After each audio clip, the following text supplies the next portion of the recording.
നമസ്തേ. അവൻ വിജയിച്ചു പോയി, അല്ലെങ്കിൽ അവൾ വിജയിച്ചു പോയി. അവന് ജോലിയായി, അവൾക്ക് ജോലിയായി, അവർക്ക് വിവാഹമായി. പക്ഷേ എനിക്ക് ജോലിയായില്ല, ഞാൻ വിജയിച്ചില്ല, എനിക്ക് വിവാഹമായിട്ടില്ല. വേറൊരു സുഹൃത്തിന് ബോയ് ഫ്രണ്ടിനെ കിട്ടി, അല്ലെങ്കിൽ ഗേൾ ഫ്രണ്ടിനെ കിട്ടി, എനിക്കിതൊന്നും ആയിട്ടില്ലല്ലോ, അല്ലെങ്കിൽ എൻ്റെ ജീവിതത്തിൽ എനിക്ക് വിജയിക്കാൻ പോലും സാധിക്കുന്നില്ലല്ലോ എന്നുള്ളത് നമ്മൾ പലപ്പോഴും ചിന്തിക്കുന്ന ഒരു കാര്യമാണ്.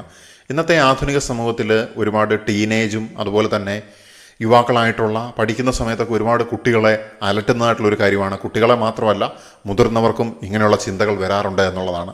വളരെ സിമ്പിളാണ് ഇതിൻ്റെ ഉത്തരവെന്ന് പറയുന്നത്, നമ്മൾ ഒരു സ്പിരിച്വൽ പെർസ്പെക്റ്റീവിൽ നോക്കുന്ന സമയത്ത്. ഒന്നാമത്തെ കാര്യം എന്ന് പറയുന്നത്, ഓരോ ആത്മാവും യുണീക്കാണ് എന്ന് പറയുന്നത് പോലെ തന്നെ ഓരോ ആത്മാവിനും പ്രപഞ്ചം നിശ്ചയിച്ചതായിട്ടുള്ള ഒരു സമയമുണ്ട്. ആ സമയത്താണ് കൃത്യമായിട്ട് കാര്യങ്ങൾ അൺഫോൾഡ് ചെയ്തു വരിക എന്നുള്ളതാണ്. ആ സമയം വരുമെന്ന് പറഞ്ഞ് നമ്മൾ വെറുതെ ഇരിക്കുകയല്ല. നമ്മളുടെ കർമ്മം എന്താണ് എന്നുള്ളത് കണ്ടെത്തി അതിൽ പ്രവർത്തിച്ചു കൊണ്ടിരിക്കുന്ന സമയത്ത് നമുക്ക് വേണ്ടതായിട്ടുള്ള വ്യക്തികളും റിസോഴ്സസും നമ്മുടെ മുന്നിലേക്ക് കൃത്യസമയത്ത് തന്നെ പ്രപഞ്ചം എത്തിക്കും എന്നുള്ളതാണ് ആത്മീയ പാരമ്പര്യങ്ങളിൽ വിശ്വസിക്കുന്നത്. രണ്ടാമതായിട്ട്, വേറൊരാളുടെ വേഗത എന്ന് പറയുന്നത് നമ്മുടെ അളവുകോലല്ല എന്നുള്ളതാണ്.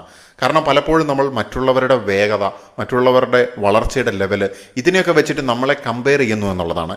ഒരിക്കലും നമുക്കൊരു തെങ്ങിനെയും കവുങ്ങിനെയും കമ്പയർ ചെയ്യാനായിട്ട് സാധിക്കില്ല. ബിക്കോസ് അത് രണ്ടും തരുന്നതായിട്ടുള്ള ഉൽപ്പന്നങ്ങൾ എന്ന് പറയുന്നത് വ്യത്യസ്തമാണ് എന്നുള്ളതാണ്. ഓരോ ജീവജാലങ്ങളെ എടുത്തു നോക്കിയിട്ടുണ്ടെങ്കിലും ഓരോ ജോലികളെ എടുത്തു നോക്കിയിട്ടുണ്ടെങ്കിലും എല്ലാത്തിനും കൃത്യമായിട്ടുള്ളൊരു പർപ്പസ് ഉണ്ട് എന്നുള്ളതാണ്. സോ അതുകൊണ്ട് ഇറ്റ് ഡിപ്പെൻസ് എന്നുള്ളതാണ്. നമ്മളെ സംബന്ധിച്ചിടത്തോളം ചിലപ്പം നമ്മൾ സ്ലോ ആയിരിക്കാം, അല്ലെങ്കിൽ ഫാസ്റ്റ് ആയിരിക്കാം, വാട്ട് എവർ ഇറ്റ് ഈസ്. നമ്മുടേത് എന്താണ് എന്നുള്ളത് കണ്ടെത്തി മുന്നോട്ട് പോവുക എന്നുള്ളതാണ് ഏറ്റവും പ്രധാനപ്പെട്ട കാര്യം. തീർച്ചയായിട്ടും വൈകുക എന്ന് പറയുന്നത് പരാജയമല്ല, അത് തയ്യാറെടുക്കാനുള്ള സമയമായിട്ട് നമ്മൾ കാണുക എന്നുള്ളതാണ്. അതോടൊപ്പം തന്നെ നിങ്ങളുടെ സമയം വരുന്ന സമയത്താകട്ടെ നിങ്ങളെ തടയാനായിട്ട് ആർക്കും സാധിക്കില്ല എന്നുള്ളതാണ്. സോ ആ സമയത്ത് നമുക്ക് കോൺഫിഡൻസ് വരുന്നു, ശക്തി വരുന്നു. നമ്മൾ ആ സമയത്തിന് വേണ്ടി കാത്തിരിക്കുന്നില്ല, നമ്മൾ പ്രവർത്തിച്ചു കൊണ്ടേയിരിക്കുകയാണ്. നമ്മൾ എത്തിച്ചേരും എന്നുള്ളതാണ്. തീർച്ചയായിട്ടും ഈ ശക്തിയോടുകൂടി നമുക്ക് മുന്നോട്ട് പോകാം. എല്ലാവിധ വിജയാശംസകളും.